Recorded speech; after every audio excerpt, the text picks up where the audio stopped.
ছোটবেলা থেকেই পোর্ট্রেট আঁকতে ভীষণ ভালোবাসি। আর যে মুখগুলি বারে বারে আঁকতে মন চায় তার মধ্যে একটি মুখ হলো মোনালিসা হালদারের। আজ তার বিয়ে, তাই সেই উপলক্ষে একখানি পোর্ট্রেট তাকে গিফট করব না তা তো হয় না। তাই অ্যাক্রিলিক মিডিয়ামে ক্যানভাসে এঁকে ফেললাম এই পোর্ট্রেটটা। দেখো তো কেমন লাগছে। আর সেটা নিয়ে গেলাম ওর কাছে, দেখে না ওর রিয়াকশনটা।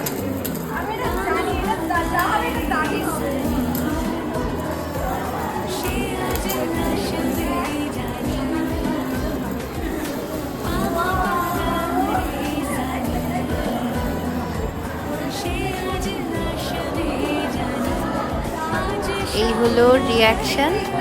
আশা করি ওর ভালোই লাগবে।